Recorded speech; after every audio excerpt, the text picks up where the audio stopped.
Hello everyone. आज हम इस सेशन में डिस्कस करने वाले हैं chapter 5 union and its territory.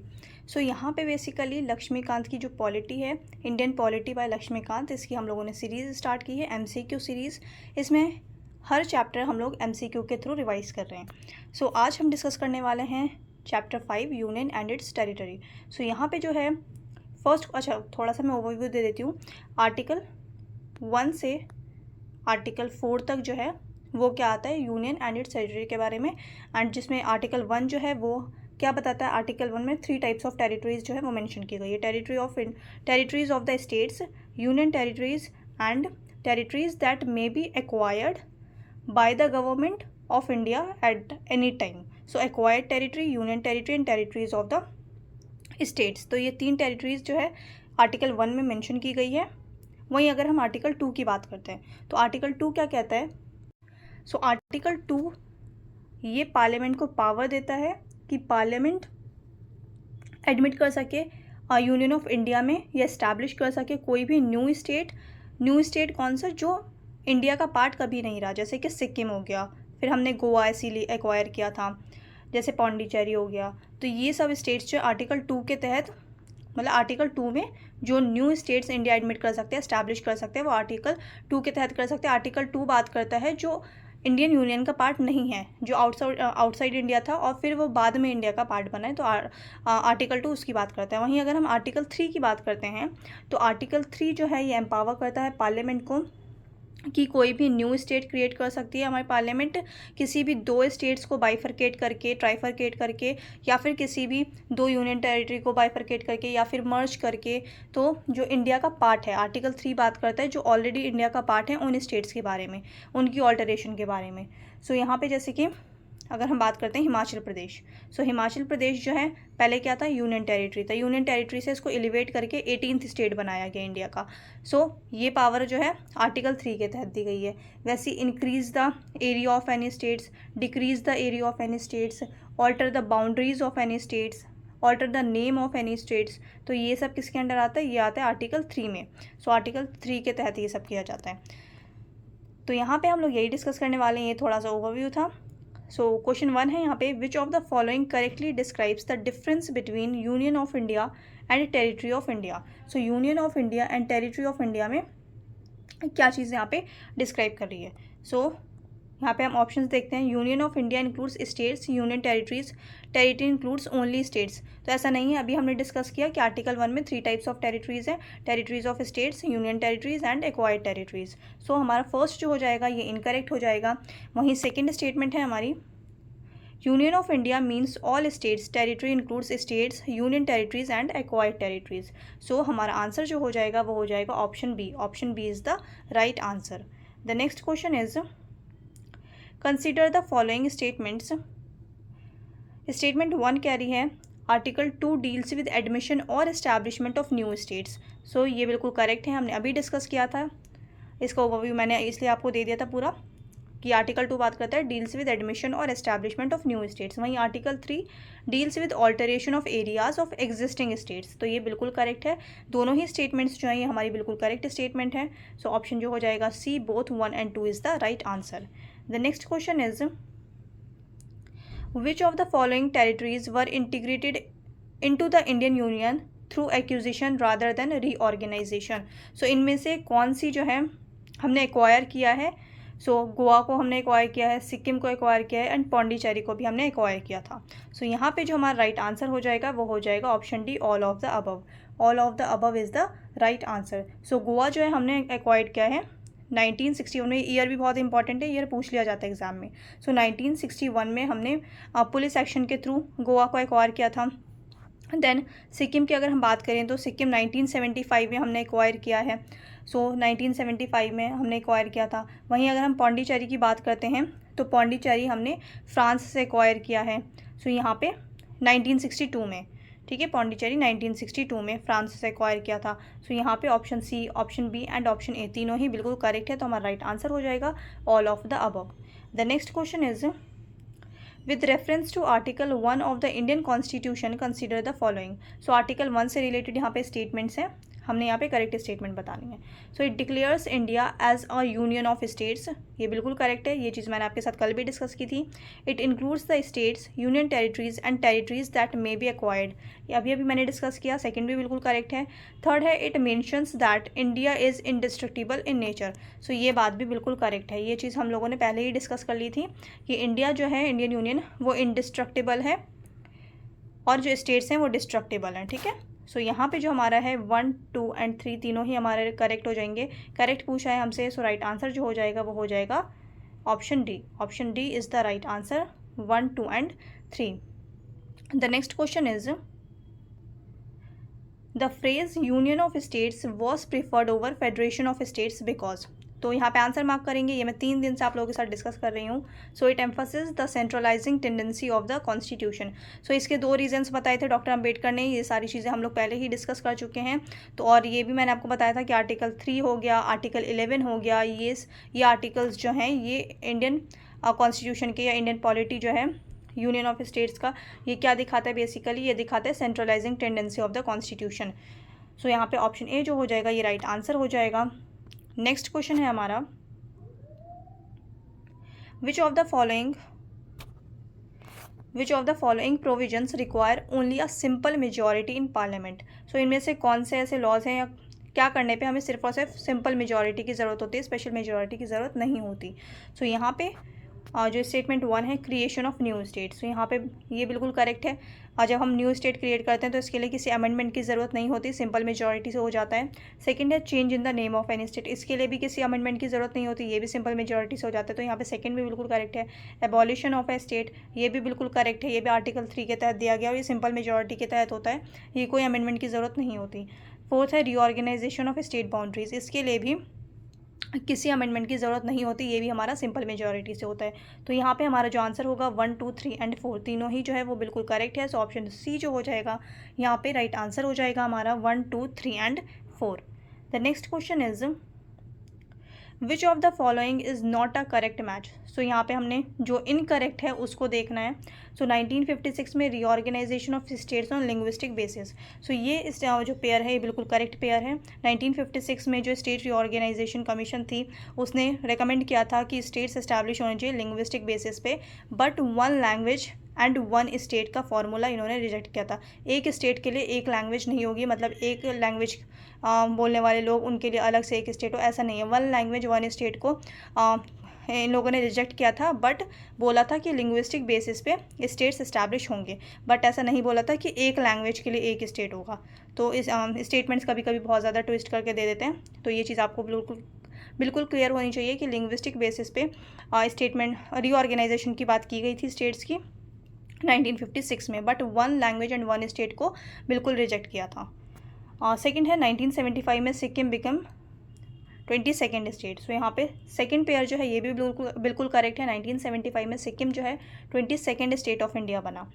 Third है 1987 Goa become a full fledged state, ये भी बिल्कुल करेक्ट है, गोवा को फुल फ्लेज्ड स्टेट बनाया गया कब, 1987 में, सो ये पेयर भी बिल्कुल करेक्ट है।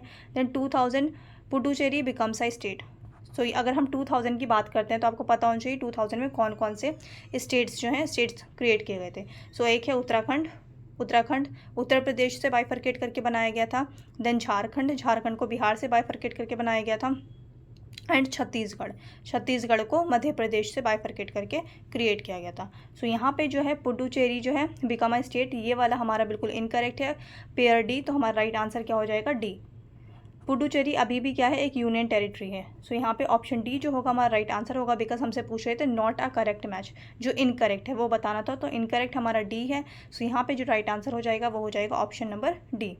नेक्स्ट है यहाँ पे which article empowers parliament to alter the boundaries और नेम्स ऑफ स्टेट्स, तो ये हमने अभी डिस्कस किया था, article 3 is the right answer. The next question is consider the following statements about state reorganisation act 1956। So state reorganisation 1956 के बारे में हमने यहाँ पे करेक्ट स्टेटमेंट्स बतानी है। So it was based on recommendations of Dhar commission. So statement 1 की अगर हम बात करें, ये धार कमीशन नहीं था, ये बेसिकली फजल अली कमीशन था। फजल अली कमीशन, धार कमीशन कब इस्टेब्लिश हुआ था, ये भी स्टेट की रीऑर्गेनाइजेशन के लिए किया गया था, बट ये 1948 में इस्टेब्लिश किया गया था, और यहीं जो फजल अली कमीशन थी, फजल अली कमीशन को कहते हैं स्टेट रीऑर्गेनाइजेशन एक्ट 1956, या फिर स्टेट रीऑर्गेनाइजेशन कमीशन जो थी वो थी फजल अली कमीशन। तो यहाँ पे स्टेटमेंट 1 जो है ये बिल्कुल इनकरेक्ट है। सेकंड स्टेटमेंट है it abolished the distinction between part A and part B states. So पहले क्या होता था 1950 से और 1956 तक 4 पार्ट्स थे, इन 4 पार्ट्स में डिवाइड किया गया था स्टेट्स को। सो यहाँ पे जो है स्टेटमेंट 2 बिल्कुल करेक्ट है, इसको स्टेट रीऑर्गेनाइजेशन एक्ट 1956 के तहत जो है एबॉलिश कर दिया गया था part A, B, C and D को। वहीं थर्ड स्टेटमेंट है it created new union territories. So यहाँ पे स्टेटमेंट 3 जो है ये भी हमारी क्या हो जाएगी, बिल्कुल इनकरेक्ट हो जाएगी। It created new union territories ऐसा नहीं है। स्टेट रीऑर्गेनाइजेशन एक्ट ने टोटल कितने 14 states and 6 union territories establish की थी। सो यहाँ पे जो हमारा राइट आंसर हो जाएगा वो हो जाएगा ऑप्शन डी 2 ओनली जो होगा यहाँ पे राइट आंसर होगा। एंड एक ये चीज़ कि यहाँ पे जब हमने बात की अभी कि 14 states and 6 union territories establish की गई थी इस एक्ट के तहत, तो यहाँ पे कह रहा है it created new union territories. तो ये स्टेटमेंट इस वजह से गलत होगी क्योंकि डायरेक्टली जो है इसने इस एक्ट के तहत डायरेक्टली यूनियन टेरिटरी को एस्टैब्लिश नहीं किया गया था, दैट्स वाई ये स्टेटमेंट हमारी इनकरेक्ट हो जाएगी। तो इस चीज़ को बिल्कुल क्लियर रखना है आप लोगों ने। इस्टेब्लिश हुए थे इस एक्ट के तहत 14 states and 6 union territories, but directly कोई यूनियन टेरिटरीज क्रिएट नहीं किया गया था इस एक्ट के तहत, ठीक है। सो यहाँ पे ऑप्शन 3 जो हो जाएगा यहाँ पे इनकरेक्ट हो जाएगा। Part A B C and D को एबॉलिश करके उसके बाद यूनियन टेरिटरीज 6 एंड 14 स्टेट्स को क्रिएट किया गया था 1956 में स्टेट रीऑर्गेनाइजेशन एक्ट 1956 के तहत। सो यहाँ पे डी ऑप्शन जो हो जाएगा हमारा बिल्कुल करेक्ट हो जाएगा। यहाँ पे हमसे करेक्ट पूछ रहे थे, एक ही स्टेटमेंट बिल्कुल करेक्ट थी, सेकेंड। नेक्स्ट है यहाँ पे which of the following pairs are correctly match. So हमने करेक्टली मैच बताना है। 7th अमेंडमेंट की अगर हम बात करें तो 7th amendment act 1956 state reorganisation बिल्कुल करेक्ट है ये। सेकेंड पेयर यहाँ पे 36th amendment act of 1975 Sikkim को फुल स्टेटहुड दिया गया था, ये भी बिल्कुल करेक्ट है। थर्ड है यहाँ पे 35th amendment act 1974 associate state status for Goa. So यहाँ पे जो है थर्ड स्टेटमेंट हमारी इनकरेक्ट हो जाएगी बिकॉज ये 35th अमेंडमेंट एक्ट 1974 जो था ये भी सिक्किम के लिए ही था, ये भी सिक्किम स्टेट के लिए था और सिक्किम को as a associate state India में इंक्लूड किया गया था, as a associate state 35th amendment act के तहत, ना कि गोवा को। सो यहाँ पे स्टेटमेंट 3 हमारी इनकरेक्ट हो जाएगी। सो हमारी जो करेक्ट है वो है पेयर 1 एंड पेयर 2। सो हमारा जो राइट आंसर हो जाएगा वो हो जाएगा option A 1 and 2 only, because यहाँ से करेक्ट पूछ रहे हैं। 1 and 2 only is the correct answer. Next है the president is bound to refer the bill affecting boundary change to the concerned state legislature, however the opinion given by the state legislature is।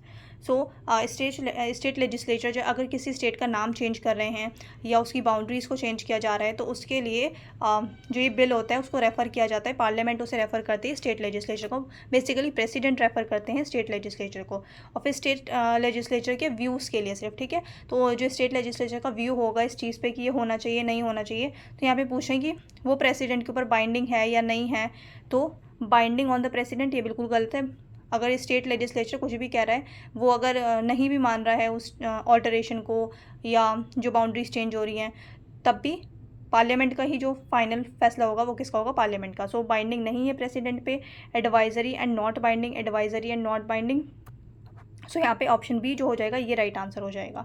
Must be accepted within 6 months ऐसा नहीं है, subject to approval by the supreme court ये भी नहीं होता। सो option B जो हो जाएगा ये बिल्कुल करेक्ट है। नॉन बाइंडिंग होता है, एडवाइजरी होता है, एडवाइस दे सकता है स्टेट, बट ये कंपलसरी नहीं है कि प्रेसिडेंट उस एडवाइस को माने ही। सो नॉन बाइंडिंग होता है, दैट्स वाई जो ऑप्शन बी होगा यहाँ पे हमारा राइट आंसर हो जाएगा। नेक्स्ट है which of the following states was not created through reorganisation of an existing states. So कौन सा नहीं बनाए, तो छत्तीसगढ़ मैंने आपको बताया था कि ये मध्य प्रदेश को बाइफरकेट करके छत्तीसगढ़ बनाए, तो ये हमारा आंसर नहीं होगा। यहाँ पे पूछे not created through reorganisation of an existing state, मतलब एग्जिस्टिंग स्टेट से बाइफरकेट करके उसको नहीं बनाया गया है। सो छत्तीसगढ़ तो बनाया, मध्य प्रदेश को बाइफरकेट करके छत्तीसगढ़ की एस्टैब्लिशमेंट हुई है। सो यहाँ पे ये ए जो होगा हमारा ये राइट आंसर नहीं होगा। नेक्स्ट है तेलंगाना। सो तेलंगाना भी नहीं होगा बिकॉज इसको भी आंध्र प्रदेश से बाइफरकेट करके बनाया गया तेलंगाना को, और हमसे पूछे नॉट। सो यहाँ पे तेलंगाना भी आंसर नहीं होगा। उत्तराखंड बना है उत्तर प्रदेश को बाइफरकेट करके। सो जो राइट आंसर हो जाएगा वो हो जाएगा हमारा गोवा, क्योंकि हमसे पूछा था नॉट, दैट्स वाई जो राइट आंसर है वो क्वेश्चन है which of the following articles directly और इनडायरेक्टली, दोनों ही डायरेक्टली हो चाहे इनडायरेक्टली हो, refer to India's territorial extent. So India's territorial extent, territorial से रिलेटेड कौन कौन से आर्टिकल्स हैं हमने ये बताना है।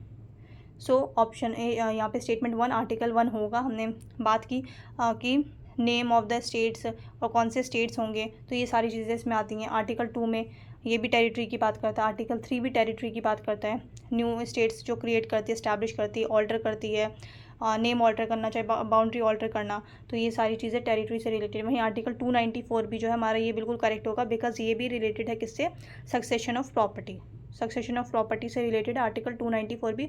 और क्वेश्चन भी कह रहे हैं डायरेक्टली और इनडायरेक्टली। सो यहाँ पे चारों ही जो है हमारे बिल्कुल करेक्ट हो जाएंगे, article 1, 2, 3 and article 294। So right answer होगा हमारा option D, all of the above is the right answer. The next question is consider the following events. So in events को क्रोनोलॉजिकली लगाना है।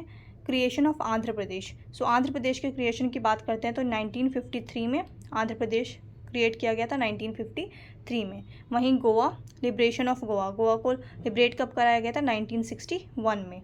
वहीं Sikkim become full fledge state, so full state कब बना था, 1975 में। सो सबसे पहले क्या हुआ, 1953, 1961, 1975। तो तीनों बिल्कुल सही सीक्वेंस में 1, 2 एंड 3 जो होगा ये राइट आंसर हो जाएगा। Option A is the right answer, 1, 2 and 3।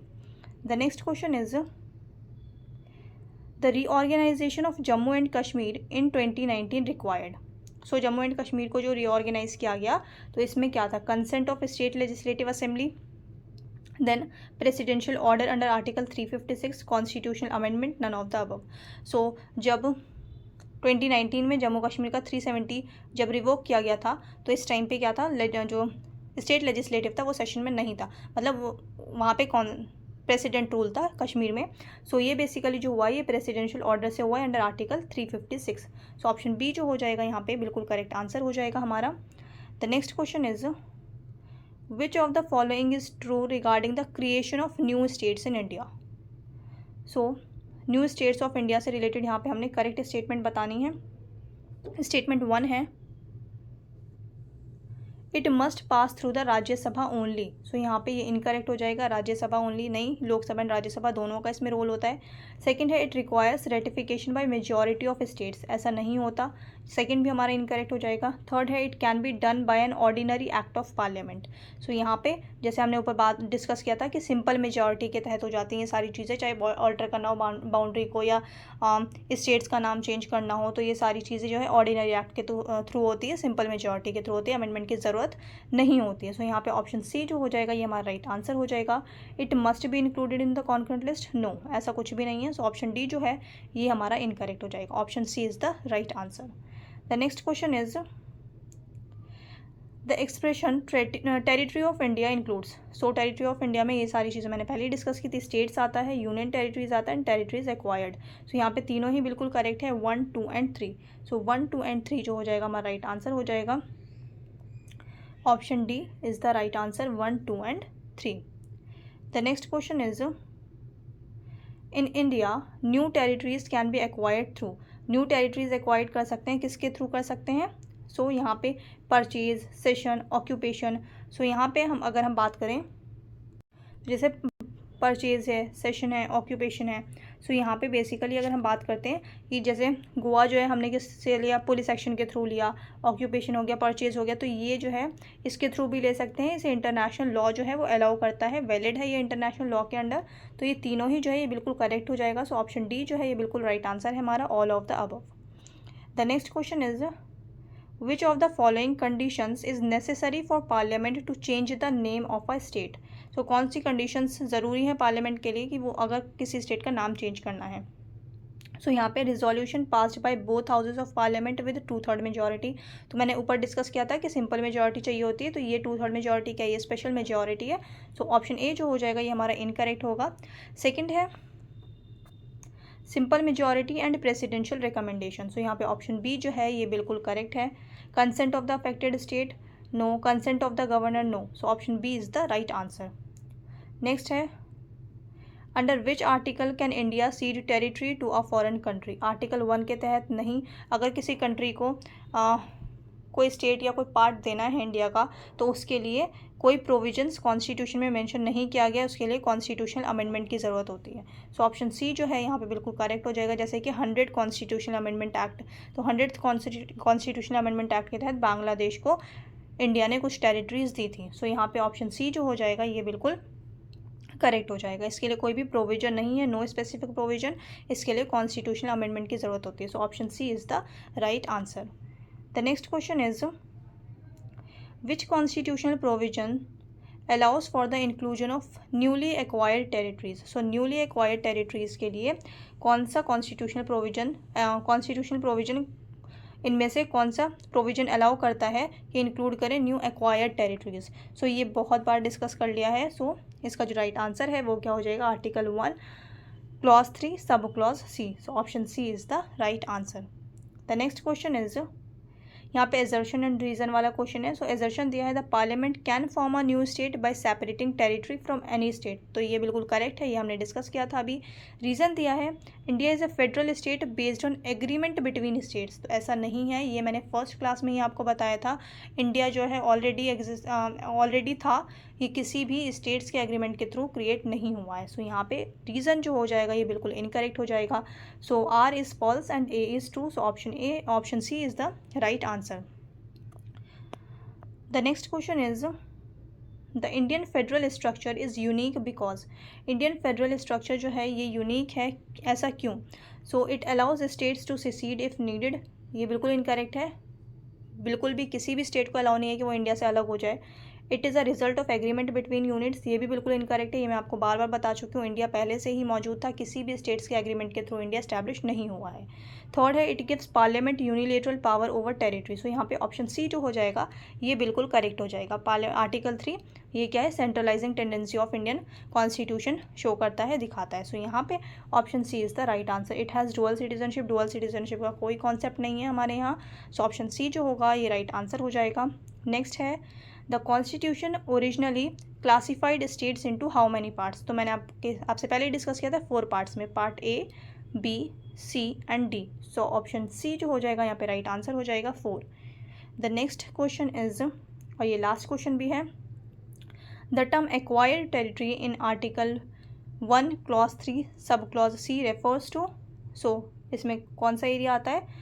Formally princely states, areas annexed under armed forces act, areas acquired by India through treaty, cession और कॉन्क्वेस्ट। सो ऑप्शन सी जो होगा यहाँ पे राइट आंसर हो जाएगा। ये बार बार हम लोग डिस्कस कर चुके हैं। So option C is the right answer. I hope आप लोगों को ये सेशन पसंद आया होगा। चैनल पे आप लोग नए हैं तो चैनल को सब्सक्राइब कर लें। अब मिलते हैं नेक्स्ट वीडियो में।